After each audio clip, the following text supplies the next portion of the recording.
What's up, guys, and welcome back to the Trout Wrangler Podcast. Today is Thursday, January 9th, and it is currently 3:30. Whoa, excuse me. That was almost bad. But we just got back from Aruba. That is why there was not a podcast last Thursday or Friday. Um, Actually, it's Friday. I release everything on Fridays. That could change soon. I've heard that releasing podcasts on Tuesdays are a little bit better. So might end up might end up doing that. Might end up keeping it the way it is. But let's get into it. I had a lot to talk about. Like especially if you are going to Aruba for a trip, whether it's a family trip, a fishing trip. If you're going in the near future, or even if you're going next year, you will want to listen to this podcast. There's a lot of good info that will be shared in this podcast. Stuff that I didn't expect before we went. Um, some stuff that I think I did right. Some things I think I did wrong. But overall, there is a lot of good insight about Aruba fly fishing in this podcast. And this is coming from me firsthand. Just got back on Wednesday night, maybe? No, Tuesday night. Tuesday night. I got back on Tuesday night, on the 7th. So I'm going to get into it. Like I said, a ton of good information. So, stuff that I will learn from. And this might honestly translate to some of the other areas in the Caribbean, other than maybe the Bahamas. The Bahamas is like a um, top tier bonefish destination. So, some of this might be say not. Oh, my mic about went down. Some of the stuff might not pertain to the Bahamas, because the Bahamas is like a probably the top bonefish destination where people travel to. So, um, let's get into it. My mic just fell again. Let's see. Can I just do it here? Is that enough? No. Um. Oh shit. Let's see. Oh man, that thing's coming untangled. Uh, there. That might work. Look at that, brand new. Um, but yeah, let's get into it. Here's all the information. This first segment is all about stuff that you need to know before you take your trip. A lot of this stuff is stuff that I did and stuff that I didn't do. Um, some of this stuff I will go over later in the episode. So you might hear some things twice, but it's always good to go over them twice because you know what? You'll need it. Safe to say, I'll give like a first off thing. I got my teeth kicked in. I hooked fish. Didn't find the bonefish I was looking for, and but I did hook fish.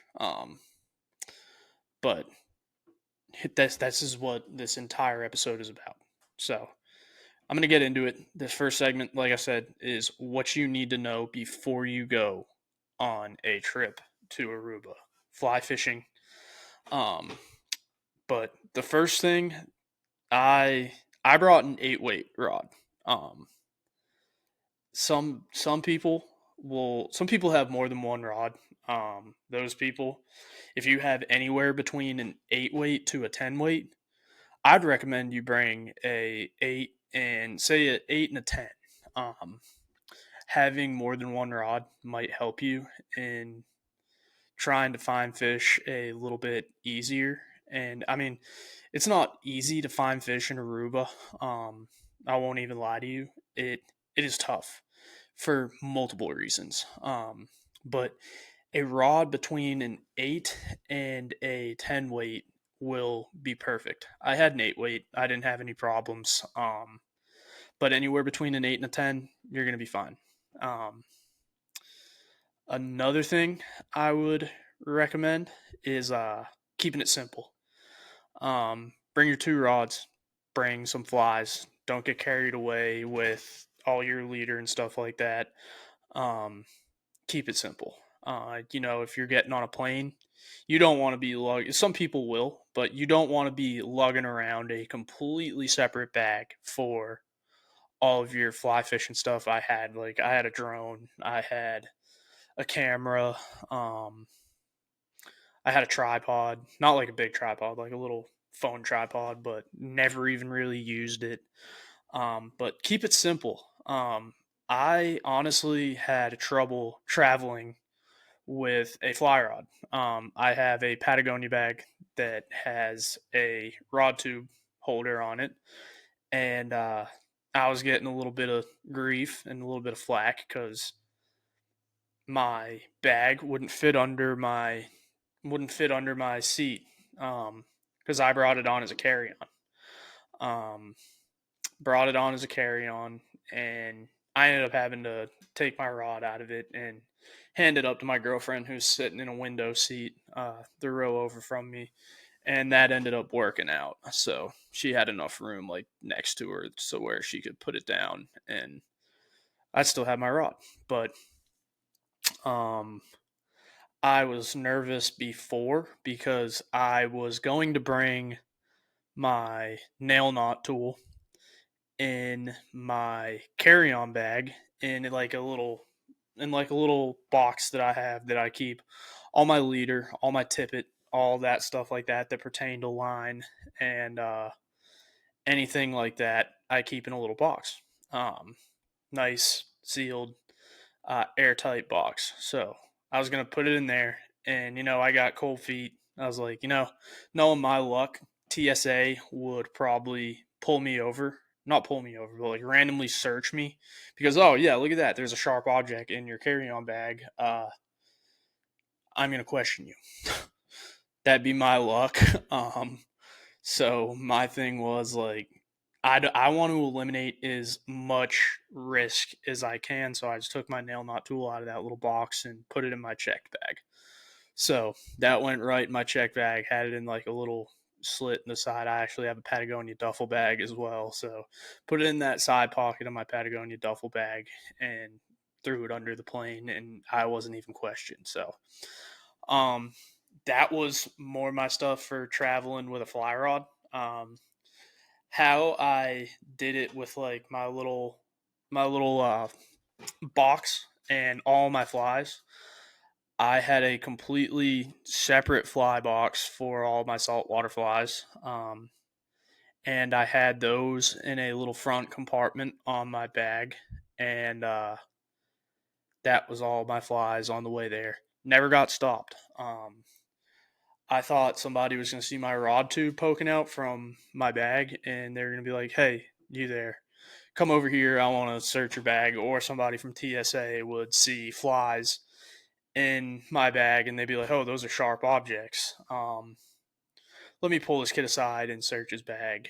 And when they did, I thought they were going to take all my flies that I spent months tying. So um, I was sitting there and I was kind of like shaking like a leaf going through TSA, but I really didn't have any reason to because it's not like I was walking through there with like a Glock in my backpack. I was walking through there with a bunch of hand tied flies and a fly rod and a Reddington reel. So I was overthinking that. I thought I was definitely going to get stopped, and I didn't. So don't be afraid to go through security with a fly rod and all your flies. So I didn't have any really like overly large or like big streamer flies like that, and I had some Clouser minnows. I had some Koga's bonefish flies. I had some pink puffs. I had some crazy Charlies, just your stereotypical tarpon and bonefish shit. But got through with all of it. The traveling portion there was very smooth. Um, Other than really the fly rod part where I had to hand it up to my girlfriend, she had to keep it next to her. But once we landed there, uh, everything first day, I didn't have much time to fish because the Georgia Bulldogs were supposed to play on, I want to say it was New Year's. when were they supposed to play? Because we were supposed to watch the game at my parents' house the night before we left, and we ended up not because the whole thing that went down in New Orleans, which is absolutely horrible. Um, they ended up pushing the game to the second. So, um, let me see. I need to get the exact date of when that game was. It's been a week. Um, Thursday, January 2nd. So it was a Thursday. They were supposed to play on Wednesday, and they ended up playing the second. We got landed in time, got everything to the house. We couldn't check in until 3, and we got there, I want to say, at like 12:30. So, we went to the house, checked it out, just saw where it was, and then met with the people who were over the house, like kind of the Airbnb caretakers. Took a tour of it quick, and then we went to lunch. Um, so we went, did that, came back at 3. They'd already done like all the check-in process before we went to lunch, so we didn't have to do that. And when we got there, nobody was there. So that was before the game. Um, so I went, put my rod together, and went out and walked around for a little bit. Um, Quickly realized the bottoms in not the bottoms, but like the terrain of a lot of that water in Aruba, you had grass and just straight up rock, and then a little bit of like soft sand under your feet. Um, and I was told before I went, they're like, I read up on some stuff. They're like, you should probably get some flats boots just so you're careful and you can get over rock and shit like that, so your feet aren't skin up and all that. Me being me, I didn't buy flats boots. I was just like, you know what, fuck it, I'm gonna thug it out and go and just walk it barefoot. Wouldn't recommend. You can get away with it, but by the end of your trip, your feet are gonna be absolutely tore up.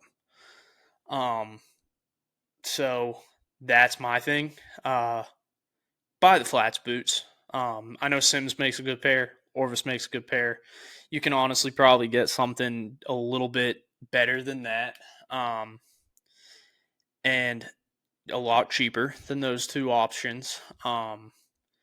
And you won't have to go out your ass to buy a pair. So research that before you go. That was probably one of my main points for this. Look up a good pair of flats boots, water shoes, whatever it may be, something that can protect your feet, because in the long run, you will thank yourself for shelling out the money to get a good pair of flats boots or water shoes. Um, Another thing, bring lots of leader and tippet. Um, you're probably thinking, like, why would I bring a lot of leader and tippet? Um, there's no fly shop on the island, not one. I did all the research in the world, looked online to see if there were like any like, local fly tires or any places that would even sell tippet. There's none. There's one tackle shop on the entire island, and that's only for conventional stuff. Honestly, pretty good investment if somebody's a single man, just wants to move out to Aruba and open up a fly shop on a whim. That'd be pretty sweet. And honestly, even though it's not a top tier like bonefish fly fishing destination, you probably still do decent. There's still fly fishermen that, like myself, that go to Aruba on, say, family vacations. And people need stuff there. But like I was saying, got off track there a little bit. Bring all the stuff you need, from rod, reel, tippet, leader, even line, extra line, spools. Bring it all. Because once you get there, if you run out of something, you're SOL. I mean, you're SOL. I don't know. Like I said, I did all the research in the world and I couldn't find a fly shop for miles on that island. Not one. So be prepared with that stuff. In the long run, again, you'll thank me. Tie up all the flies you need and bring more than enough leader and tippet. Um, because you will break off a lot. Because they're, like I said, a bunch of rock, grass, reef, coral, and grass. And I broke off a bunch of flies. Um, I didn't get near close to being out of flies by the end of the trip, but I did break off on a lot of stuff. So bring everything you need with you. Um, Another thing, the first day I got there, I didn't realize it. Um, the wind on the side of the island we were on. Our house was in Savanetta or Savanetta. I don't know how to pronounce it, but it was on that side of the island. We had a nice little grass flat behind our house, and I went out there. You'd look at it. I sent my drone up, looked in some of the stuff. I was like, man, there's probably bonefish, tarpon, everything in there. Um, there were, but they were hard to find. But the wind, man. I mean, I hope like if you're going, I wouldn't leave my front yard. I would just practice a double haul cast as much as I can into wind in your front yard. I don't care if it's a fucking tornado outside. Go out and practice double hauling into the fastest wind you can. In fact, get inside a aerodynamic wind tunnel and just double haul. It is horrible the amount of wind that is on that island. And you know what comes with wind? Waves.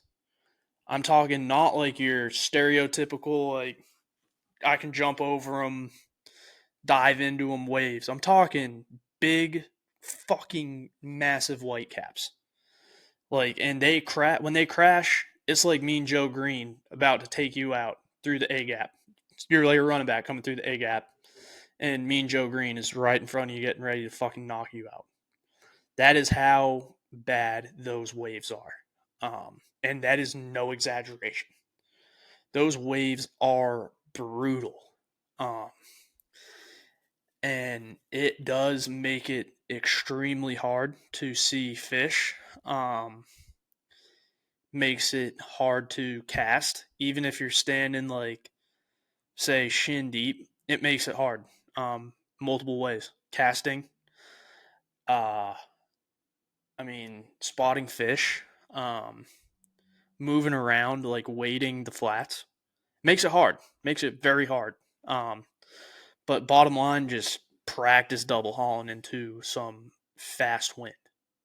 Um, because there is a lot of it there. I think the wind laid down collectively for maybe 5 hours while we were there. Um, and it was at night and early in the morning. And mostly at night, we had dinner plans early when some of that probably key fishing was happening. Um, and early in the morning, I'll be honest with you, I was too fucking hungover and lazy to wake up.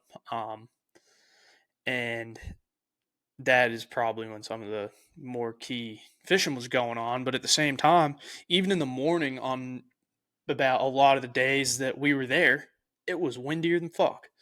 Um, Windy as shit. Made it hard to fish and all that. We're getting a text in our family group chat. Yeah, this is what I thought it was. Um, Carson Beck just entered the transfer portal, so our family group chat's blowing up about that. But like I said, wind, tough, tough, tough, tough. Waves, brutal. Makes it really hard. Those are two of your biggest obstacles fly fishing on this island, or the waves and the wind. The two W's, waves and wind. But another thing that I brought two hooded sun shirts. One of them was I'm not wearing out into the water. But the one that I did ended up getting the job done. Because one, the sun. If you're not bringing hooded sun shirts, bring plenty of sunscreen. That sun is hot, and I'm not talking about like Florida sun. I'm talking about you're close to the equator there, and that sun is just you got to be built different to not put on sunscreen there. But sunscreen, I wore it. Like I said, I wore sun shirts, but my legs are burnt up. I kind of have a little bit of a sunglass tan. Didn't put any sunscreen on my face. And I one day didn't put it on, and I went out there just no shirt, just a pair of AFCO swim trunks and a drawstring bag. It looks like I was wearing a fucking bikini. Um, but yes, bring lots of sunscreen. And another thing, bring a bug protective hooded sun shirt. I know Sims makes a really good one. I don't know if any other companies, because I know one of my buddies only has the Sims one, but bring one. I wish I did, because one night I was out taking pictures of sunset, and a lot of the time I was there closer to sunset, my ass was getting ate up by bugs. I'm talking, and they're different than mosquitoes. They are bugs that they will bite you, and it feels like the force of 1,000 bees stinging you. You can actively feel them biting you. Like I'm thinking, these mosquitoes are taking HGH in Aruba. You can see them, and I mean they'll pull down your socks to bite you, and they leave some pretty big bug bites, and they're just itchier than your average mosquito. No idea what they are. I wish I did. They could just be regular mosquitoes, but I don't know. They're just built different. They're mosquitoes that are just built different. Um, Another big thing, um, it is a on the island of Aruba. It is not a it's not as big of a bonefish destination as it used to be. I've heard rumors of a lot of the locals eating them. Um, and I've just heard of the bonefish population just kind of dying off. They're still there, but you can they're hard to find. You can find them though, and later on in this episode I will tell you where to find them. But where I tell you to find them, I'm talking be prepared to wake up early or go out late at night and put your time in, especially if you wake up early. I'd wake up super early and just cover water because a lot of the beaches in this area, also a lot of beaches on the entire island of Aruba, are busy, busy, busy once that sun gets up. I'm talking you'll pull in there, you won't even have a spot to get out of the way of people. Um, won't have any spots where you can double haul, and if you do get a spot, it's absolutely wind blown. And honestly, I'll be honest, if you get out there, it'll just piss you off because you'll have 8,000 people around you. That wind's going to be blowing in your face. You're going to be fucking up a double haul, and you're gonna want to just chuck your fly fishing rod as far as you can out into the wind blown point and just let it go all the way to Venezuela. Um, but my last thing, if if you if you get tired of trying to do it DIY style, there are only two fly guides on the entire damn island. To my to my knowledge, there are only two fly guides. One of them, his name's Lorenz, probably the best fly guide on the island. And I want to say the other one. Let me look it up. I forget his name, but he's pretty versatile because he can do foot trips, and I think he actually is a fully on foot guide. Yeah, fishing on the move 297. Like I said, fishing on the move 297. He does most of his stuff on foot, which is pretty cool. Like this is yesterday. Bonefish on foot. So like I said, they're around. Um they are around. He does fly trips and he does conventional trips. And his name's Robin Vanderwood, I believe is his name. Very good guide. Puts you on permit. He can put you on anything. From if you look at his Instagram, he seems like a dang good guide around there. And what's unique about him is he does it all on foot. Every last one, every last trip he does is on foot. He's put people on snook, bones, tarpon, really anything you can catch down in Aruba. He's put people on them. And like I said, it's unique because it's all on foot. So that's one of them, and the other one is, his name is Lorenz, and Lorenz Van Mook. He is fly and spin fishing Aruba. Those are the only two fly guides that I know about on the entire island of Aruba. So if you want to get a guide trip with either of those guys, I'd book them early because Lorenz, great fly fisherman, and on the move, very good fly fisherman. They will fill up quick, very quick. So book them in advance.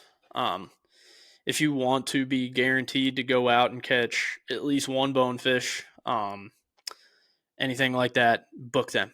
And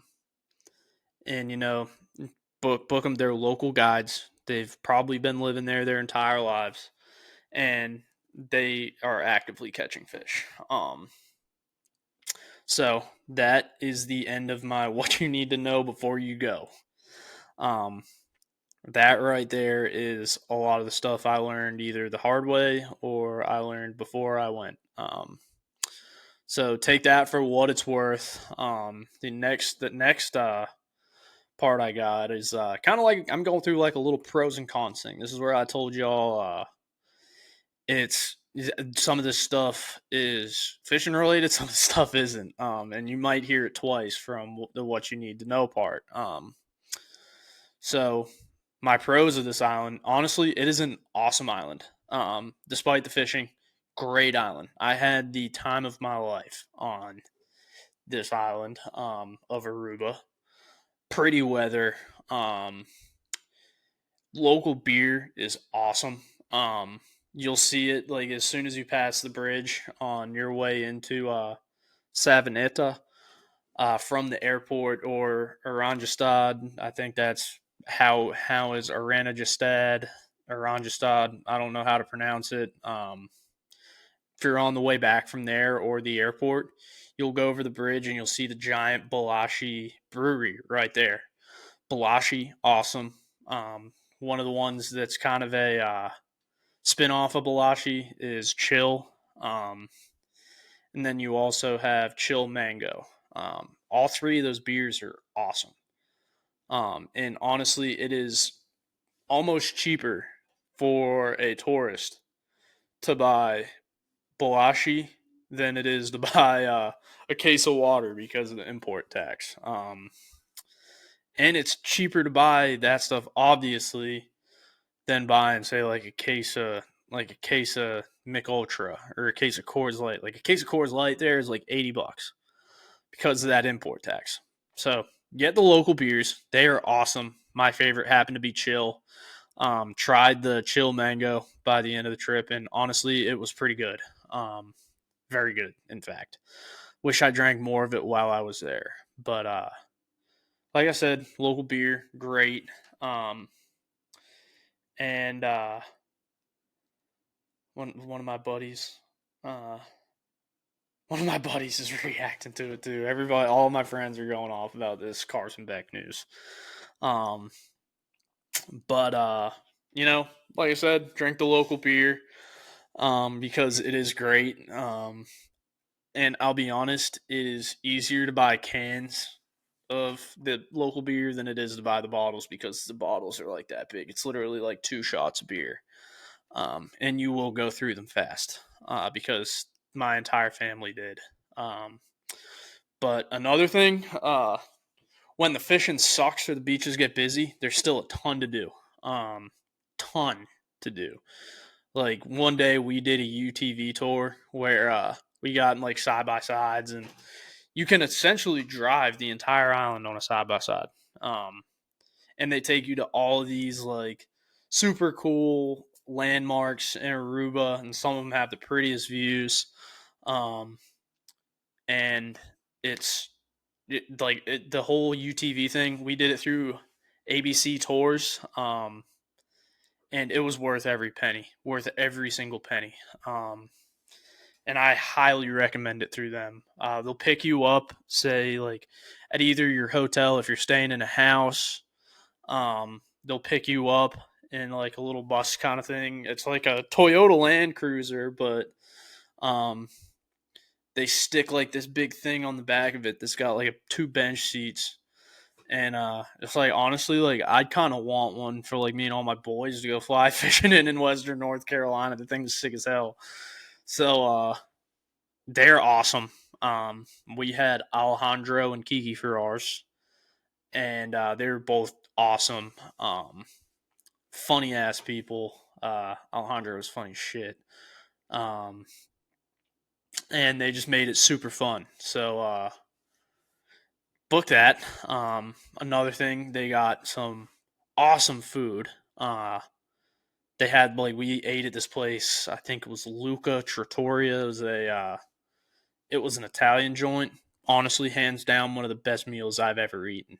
Like just all around fantastic shit. Um, I think I had the gnocchi. My girlfriend. What the hell did my girlfriend have? Hers was good as hell. I forget. I think it was like fettuccine alfredo or some shit like that. Something basic as fuck.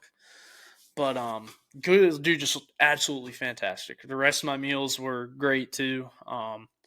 There's one if you look up like Aruba restaurants, the first one that comes up is Flying Fishbone. It's over past Savanetta where we stayed. But it's still very good. Very good food. Um, One of those things. It's a big tourist attraction at the point now. Where it's hard to get a reservation in there. I think my mom booked ours super super far in advance. They got a whole little reservation where you can put your feet in the water. Um, Literally like eat dinner with your feet in the water, but they said like you got to do it at some special time because I think it was like around 4 when high tide is. Like that's really the only time when you can have your feet in the water is when it's high tide. So um, that was another thing. Still decent food. I actually had duck breast at that place. Probably should have got some seafood, but I had seafood. I think every other meal other than the Italian one and this flying fishbone one. But great food all around. The water is super clear. It's like unbelievable. Some of the beaches you go to, it's just like you look out and you're like, I've never seen water like this. It's just blue and clear. It's hard to explain, like without just seeing it. I mean, you can see it for yourself. It's hard to put into words, but just absolutely unbelievably beautiful water. And some of the locals are very friendly. Uh, there are a couple. I was asking one of the locals. A lot of them actually don't speak English. They speak a language called Papiamento that is, I think, a mix between Spanish, Dutch, and French Creole. And there was a guy walking past me. There was a big sandbar behind not even really sandbar, it was a reef behind our house. he was walking out there, and I was like, "Have you guys been doing good out here?" They're like, "Oh, decent." I was like, "Catch any snook or bonefish or anything?" He's like, "Ha, you must be fucking American." He's like, I was like, "Oh, all right, cool." I think one of the guys told me that they call snook flatliners down there. Because if you do look at snook, it's literally got a defined line behind it. And honestly, I might start calling snook flatliners because I think that's kind of a badass name. It's better than snook. Um, but locals are friendly. Like I said, there's tons to do when the fishing sucks or the beaches get busy. There's like 7 or 8 casinos on the island. And all of them, we went to the Stellaris Casino 2 nights, and it was pretty good. Liked them. Didn't do horrible, didn't do bad, didn't lose all my money. Thank God. Um, but like I said, that's really the end of my pros. Pros, I mean, I could list off so much more. These are the ones I prepped for this podcast the entire time on the flight. That should be another pro. The flight isn't too bad. I want to say it's like 4.5 hours. Ours on the way back was way quicker. But honestly, the whole island itself is a pro. Like I said, beautiful. I had the best trip, other than the fishing sucking. But like I said, just awesome vacation. Awesome island, cool locals, great food. Weather is unbelievable. It was like 28 degrees back here in North Carolina. 21 degrees, 19 degrees one day. It snowed in Asheboro, my girlfriend's hometown, one day, and we were sitting out there on the beach drinking beer in freaking 75, 80 degree weather. Can't beat that for the first week in January. But my cons, I have a few here. Some of these are repeated from the first one, like what you need to know. But like I said, again, there are absolutely no fly shops on the island. So do all of your stuff, tie flies, buy all your stuff in the States before you go and fly here. If you forget something, especially like flies, something like that, you're not going to be able to get any more. Like I swear, you will not be able to find any more flies on the island. Other than maybe if you make friends with one of the guides and they might give you a few. But there is not one fly shop on the island of Aruba. And like I said, the wind makes it pretty hard to cast on some days. If you get a day of slick, calm water while you're there, take full fucking advantage of it. I swear, take full advantage of it. I don't care if you have to fish all day. Um, take full advantage of that day and do all of your homework. So you know where to go, you know what to do, what fly to throw um, when you get there. And the more homework you do before you go, the better you will be. Um, I swear, like the better you'll be. And as I said before, too, the fishery for especially for bonefish is a declining fishery. Um, there aren't many bonefish around. Even the locals will tell you there aren't many bonefish around anymore. There still are, but that population is declining. Like I said, it's been said that some of the locals eat them. Um, so some of the ones they were catching, people were just keeping them and killing them off and eating them. So um, some some of that's why it's declining. It could be other reasons. I could be completely wrong, and that could just be a rumor that people have been telling me. But it seems to be a declining bonefish fishery, and it's not coming anywhere near a bonefish fishery like Bimini, even Dominican Republic, Hawaii, It's not coming close to any of those bonefish fisheries, but it if beside the declining bonefish fishery, like I was talking about earlier, the rough water, it is hard to locate fish with your own two eyes in rough water. Even if you're looking into the breaks of the swells, looking for them cruising, really the only way you can spot fish was which the ones that I hooked three tarpon. Um, I saw them chasing pilchards up on a grass flat, and I throw a white Clouser minnow with a little green sparkle at them, chartreuse sparkle, I should say. And they'll take it and just take off like what tarpon do. They'll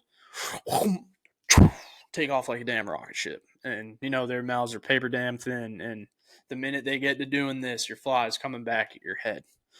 So I wish I had wish I had video and or pictures to show, but it's tarpon literally. I'll be honest though, the tarpon fishing down there is pretty good. So is the snook, aka flatliner fishing down there, pretty good. But in some of that rough water, it is very hard to spot those fish.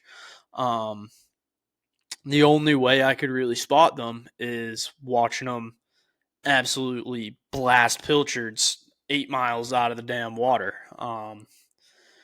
And I didn't see much of that the entire trip. But when I did, I took advantage. And when you do see that, you gotta follow that school of pilchards around. And when you start seeing them flicker on top of the water, get that damn Clouser minnow ready and put it right in front of their damn nose. And that is how they will eat it.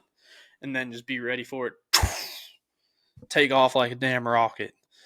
That's kind of like it's kind of like tarpon fishing 101. Honestly, like the first thing you learn, be on your toes, because when they eat, they're hitting that fucking thing like a freight train, and they're taking off like a rocket. But like I said, all that, the tarpon stuff, traveling with a fly rod, like I said, can be a pain. But that's one of those things. It can easily be um it can be made easier. I probably should have put my fly rod tube in my checked bag with some other fly stuff, but I had a duffel bag, and I am not putting a Reddington rod tube about that long in a duffel bag that is full of all my clothes. I could barely shut it to begin with, on the way there and on the way back, so could barely shut it. And I wasn't gonna put my fly rod tube in my checked bag, so that, like I said, pain in the ass. It's just a little minute shit like that. But another big thing I had trouble with, me personally, I can speak Spanglish, like broken Spanish English, but I try and speak a little bit of broken Spanish to some of the locals, and they'd look at me like I had 10 fucking heads with some of the stuff that I saw. Like, I looked at one of them, the guy with a cast net, and I was like, I looked at him, I was like, pequeño pesca, which is small fish. I was like, pequeño pesca, and he looked at me, he's like, small fish? I was like, yeah. He's like, me look. And I was like, yeah. I was like, there's something right in front of me. It was like a big fucking school of pilchards. He was a conventional fisherman, and I was like, we gotta work on a buddy system here. I was like, I'll tell you when I see little ones, you tell me when you see big ones, and we'll get this shit done. But it is hard to translate sometimes, or to have like a conversation with some of them, because, like I said, so in some of these areas, they call fish different things. Like I know. I think it was in Hawaii they call tuna or mahi ono. It's kind of like that. Like I was saying earlier, they call the snook flatliners, which is honestly a freaking badass name for snook. Like I said, I'm gonna start calling snook flatliners. I think that's pretty sweet, but it is hard to translate sometimes. Look up a little like your like specific things that you want to ask locals, especially like fishing terminology. Like look it up on say something like Rosetta Stone, Babbel, Duolingo. Just look up the regular fishing terminology and get familiar with it. Probably make your life fishing a whole lot fucking easier when you get there. But another thing, I said it earlier too. You need. I can't reiterate this enough. You need to bring equipment from home. Need to. It's not like a maybe. You need to. If you want to fly fish there, you need to bring it from the States. Like I said, no fly shops there. Reiterated that for a third time in this podcast. But second time I say this one, flats boots, get some. I don't care. I should have shelled out the money to do it because my feet are fucking busted right now. Absolutely busted. And then another one, uh, busy beaches and the fucking wind. Made it hard to fish.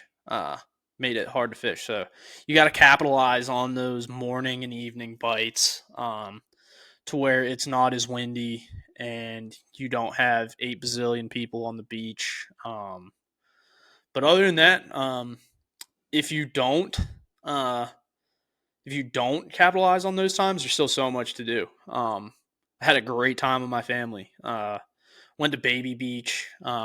Stopped, especially on that UTV tour. We stopped at Malmock Beach, and Malmock Beach. They were talking about a shipwreck out there on Malmock Beach. If you look at Malmock Beach when you're there during the day, you have 8,000 kite surfers in the flat on Malmock Beach. Get out there early. You might not have as many kite fishermen out there and walk out to that wreck and take your all your stuff with you. And I I heard somebody say that is where you catch most of your bonefish is off of that wreck on off of Malmock Beach. I think that's how you pronounce it is Malmock. Um, but like I said, that's kind of part of my recap. This is going into my next segment, my recap. But like I said, Malmock Beach. After the fact, late in the trip, I figured out you can go out to that wreck off Malmock Beach and or Malmock. If I'm saying it wrong, somebody absolutely drag me in the comments. Don't care if you do, don't care if you don't, but Malmock, Malmook maybe. Can't really, don't know how to pronounce it. It's like my little dilemma with Wataga, Watuga, Malmook, Malmac. Not sure how to pronounce it, but you'll see it on the map. Go check it out. And and I guess wade out there. Jeez, I mean, if I looked at it when we were out there driving by it, there are kite surfers all over it, and it looks like it's not, but like near waist deep. So it'll be easy to get out there. Double haul. You'll be able to see the bonefish off of that wreck probably. But just beat it to death in the early parts of the morning before it gets super busy with the kite surfers. I think that'll be huge if you can do that, and you will probably have a little bit better luck if you go out there and you can get on some bonefish. Probably leave there a happy camper. Another one I was heard to fish early in the morning or later in the evening is Baby Beach. Baby Beach when we were out there. I'm talking cooking. You looked out, it was freaking windy. That water out there though, beautiful. I'm talking gorgeous beach. Absolutely gorgeous beach. But when I got out there, it was a little later in the day. I actually didn't fish that day. I brought my fly rod with me to the beach and went to go try and do it, and there were just way too many people out there, and wasn't really wasn't really having too much success trying to double haul into 9,000 mile an hour winds out there. But all in all, it was pretty cool, Baby Beach. You got to see like a bunch of turtles. The turtle, like my dad saw a baby turtle. I saw the baby turtle too. My dad decided to name it Timmy. But it was a little turtle, looked a little bit like Squirt from Finding Nemo. But Savanetta Beach, that was the one behind our house. That was the one I fished the most while I was there. Like I said, at a different time, or when the wind is laid down, from a fishing standpoint, you could probably beat them up in that flat. There's so much grass all over the farther part of that beach, to where you could probably put you on some wading boots, not wading boots, but um, shoot, what are they? What did I call them? Let's see, flats boots. Put you on a pair of flats boots and just cover fucking water. Get out there, trudge through it. Like I said, on Seven at the beach, there is a big. It's kind of like a reefy looking thing out there. It's rocky, hence why I would take the advice of getting flats boots, and just cover water. I mean, if you find a school of pilchards, follow them around. When I was out there at my house, not the house, but not my house, it was the one my parents rented. There was a little cove, kind of like in front of our house. We had like a little deck thing with beach chairs and a bunch of good shit like that. And there was another little beach entrance on the other side of the point that jutted out, and on that point were like a couple of trees and stuff like that. And on that other side of the point was Seven at the beach, and picnic area right there. That, because of that point and the trees on the point, that was a little bit more wind protected, and that is where I was seeing most of the big schools of pilchards get blasted by snook and tarpon. Um, if you go there, I would definitely have some flats boots though. Definitely, it'll make your life a whole lot easier.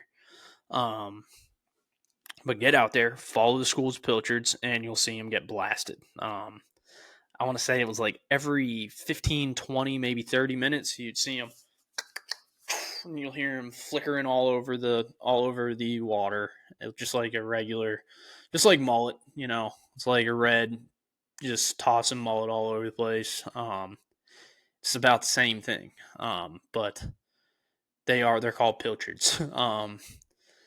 But you'll see it. And when you get there, just follow the pilchards around. And if they stay in that one area, just fan cast it. And you will be bound to catch something. Whether it's a tarpon, a snook, out there in Seven at the beach, I didn't see much bonefish action. So either way, dude, if you're just catching fish, it's still fun. It is fun. If catching fish is fun, we all can agree on that. But like I said, we were right there behind Seven at the beach. And about the first 3 to 4 nights I was there, I put 5, 6 balashis in my little backpack where I had my fly box and my little leader and tippet box. Throw 6 balashis or chills in there, and crack one. Throw it in my AFCO pockets, because those AFCO shorts. I had like the drawstring ones. I just call them swim trunks. Because it's a pair of shorts that feel like swim trunks. They got big pockets. So what I do is I crack a beer, stick it in my pocket, and I'd sit there, make my cast, strip it back, pick up the beer out of my pocket, sip it, throw it back in there, walk a little more, make a few more casts, strip it back in. I'd see some pilchards flicker, go throw it back into there, strip it through, either hook. I'd very rarely did, but I'd hook one or get it through there and just feel it get bumped, pick up the beer again. I drank about 5-6 beers waiting around that little grass flat, and that's kind of how I kicked off my evening for like the first four days I was there. Sometimes, I'll be honest, I overindulged, overserved myself, I should say, and it led to the demise of my evening where I drank like 6 beers, and then I get to dinner and I started drinking liquor, and I got overly hammered way too quick. But it happens. It happens. Sometimes you overserve yourself. But you know what? It's a lot of people say beer before liquor, never been sicker. I did that probably the whole trip, and I didn't throw up once. Not a different breed or anything. I just think that's a myth. Because I'm living proof of that. I waded the flats the entire afternoon, drinking Balashis, and then started drinking liquor drinks in the evening.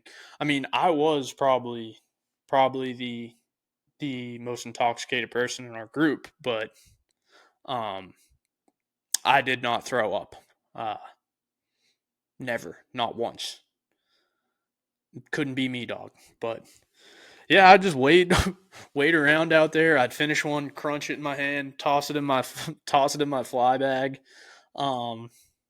and grab another one out of there, crack it, put it in my koozie, and go ahead and just keep slugging them. But honestly, it was fantastic. I was living, dog. LIVIN, where the Matthew McConaughey, just drinking beer and fly fishing, two absolutely wonderful things. But that's really the end of my recap for it. Like I said, caught a few tarpon, or jumped a few tarpon, I should say, 3, I believe. And that's probably an overestimation. I think it was probably 2 because I hooked one and I saw it jump with my fly and it smells after that. Probably my 3rd. But you're probably thinking, like, how the hell were you there from the 2nd to the 7th and you only caught technically 2 fish? Not even caught, jumped, hooked, I should say. Hooked 2 fish. Yeah, I'm a bitch. Tell me about it. Drag me in the comments. I don't give a damn. But how about you go out there and throw a damn 8-weight into 30-mile-an-hour winds blowing into your face like you're fly fishing in a fucking wind tunnel? You probably want to chop off your testicles with a rusty butter knife doing that. You know what? I hung in there, so to each his own. But bringing out like 6 or 7 beers with you while you're doing that makes it a little better. 'Cause you know what? Sometimes on vacation you got to get away. You got to get away. My little way to get away was to throw 6 beers in my backpack and go out and wade the flats and absolutely tear up my feet. Could be doing worse things, but like I said, God, please bring all of your stuff from the States if you go here and you want to fish. Go and spend like a couple days going around to your local fly shops, your Bass Pro or the store, whatever it may be. Spend a day to go there and get all of your stuff, including your flats boots. Like I said, those flats boots will make your life a whole lot easier. You could probably get away with extra tough boots too, or the Grundon's boots. Probably get away with them, but just bring them because your feet will thank you at the end of the day. Because mine are chopped up. My feet are actually hating me because I went back to work today and I had to wear 2 pairs of socks because it's getting ready to fucking snow in North Carolina tomorrow. And my feet are just destroyed. You'd think I was in World War One with fucking trench foot. Don't have trench foot literally though, but you know, my last thing, my favorites of the island that are non-fishing related. I usually like to keep this fly fishing related, but you know, we just went on this vacation, and if anybody else wants to go on it, just give you a couple tips for things that are good to do while you're there. Like I said, that UTV tour, awesome.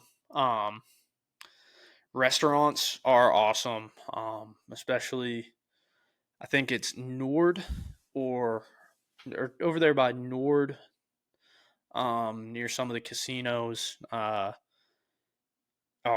There's awesome restaurants over there, nice little bars.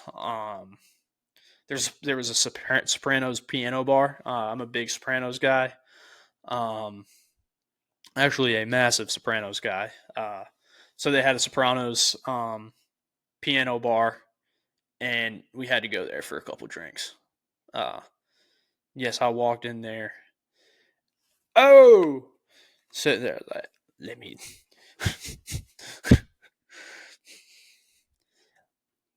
AT, let me get a Jack and Coke on the rocks. That sucked. That was a horrible impression. Horrible impression. But like I said, try out the Sopranos piano bar. They got like a little humidor in there. You could buy yourself a cigar. Um,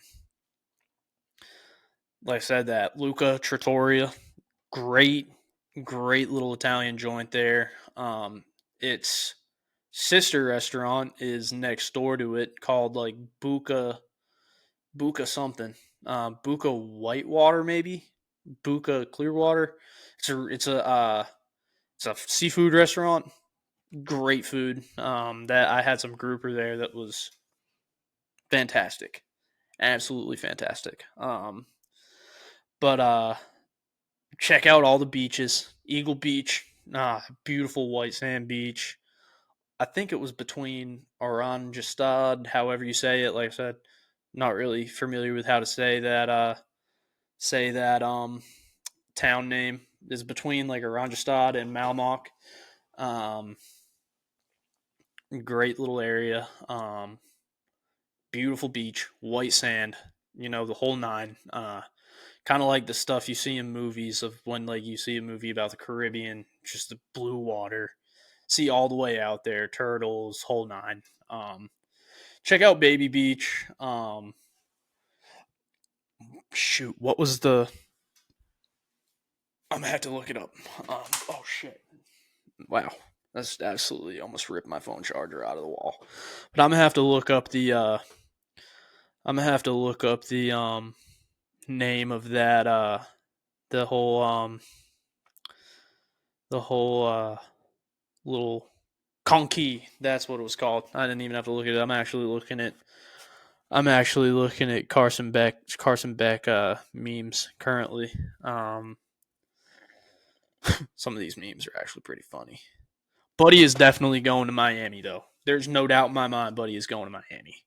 He's taking that dumbass Lamborghini he's got and he's taking his ass to Miami to be with his girlfriend and play quarterback in the fucking ACC. Talk about a downgrade, dog. I mean, I can't say nothing. The SEC was not stellar in the CFP, but the ACC was probably debatably worse than the SEC in college bowl games this year. And now Carson Beck is probably going to transfer out, and he's either going to go to North Carolina or Miami because his girlfriend is there. And all this, he had said he declared for the draft next week, or last week. So, kind of crazy. Just declared from the draft, and debatably he's going into a harder draft class to get drafted in next year when he leaves, or he's just gonna open up his own car dealership. I think that latter option is probably the best one because he is ass. As I say that, Carson Beck ass. But I have faith in the boy Gunnar Stockton next year. Dude drives around in an older Ford. I think F100. Thing's awesome. Dude's just walking grit machine. So yeah, Carson, take your dumbass Lambo and go to Miami to follow your girlfriend, dog. Um, Now back to Aruba. um, Conky, like I said, it's in the Aracock National Forest, I believe, or National Park. Um, we went through it on the UTV tour, and there's actually a all natural pool, I believe it is called. Let's see, there's one. It's from the album, but yeah, it's an all natural pool. Let's see. No, man, a little ASMR, the beard right there. Sorry about that, fellas. What was it called? ASMR with the Trout Wrangler Podcast. I am scrolling through my phone. Nah, I'm kidding. Fuck that shit. We are not going ASMR with it. That is not me, but let me find this. I think there's a picture of my little sister holding the fucking sign. Yes, here it is. All right, yep, it is called Con Key, and it is a natural pool where I think like they said something. They were bringing like turtles there or something like that, and holding them there. So I guess it's like a turtle drunk tank or something like that, or a turtle holding tank. So that was pretty cool. Conky, like I said, we did a sunset cruise. That was pretty cool. I absolutely overserved myself on the sunset cruise and started dancing like a moron. But still had fun. You know, that's all that matters. So yes, I did overserve myself on the sunset cruise and was being fed shots of tequila out of the thing by the guy who was the bartender on they had the little gun thing, but it was liquor. I've never seen that before. I was absolutely bewildered when he pulled that thing out. I was like, yo, what is that? He's like, yo, it's that thing. It's like a little gun, and it serves up shots instead of like Coca-Cola. I'm like, yo, let me hit that quick. He went, it's like, oh man, that was awesome. I low key want one in my first home. Um, little liquor gun. Just, like you see it at like the bar where they're mixing Jack and Coke. They're like dumping the Jack in there. It's like, damn, dude, just double gun it, fill it up. Damn, dude. I was like, that's the dream right there, big dog. But yeah, we did a sunset cruise. Honestly, the sunsets there are absolutely unreal. I took some with my camera. That's actually one I think I took with my phone. It's pretty sweet, but that was from behind our house. Yeah, we had the sunset cruise. We went to the casino that night too, I think. Let's see. Conky. Conky. That's fun to say. This is the natural pool, I believe. Nah. They did. This is Mount Mock Beach. I didn't even get in the water there, to be honest with you. Yeah, here me walking around with a chill in my hand with the fly rod. That is where I think one of the evenings I overserved myself and ended up absolutely destroyed by like 10 o'clock at night. Tends to happen. But yeah, it was pretty fun trip. I definitely recommend Aruba. Like like beside the fishing, dude, like that island is fantastic. Just a great island, like they say, Aruba, one happy island, and that is exactly what it is. It was it was amazing to take a trip there. I was very excited to go on this trip just because I love the Caribbean. I like that whole vibe. So it's pretty sweet. Shout out to my parents for that's our big Christmas gift every year. Is we go on a nice go on a nice trip like that. The whole family, then my girlfriend, my brother's girlfriend, we all go. So shout out to my parents. Shout out to the island of Aruba. I hope I'm back. And the next time I am back, I will have a pair of flats boots, and I will not just raw dog it, just raw dog it with just bare feet, just walking it out.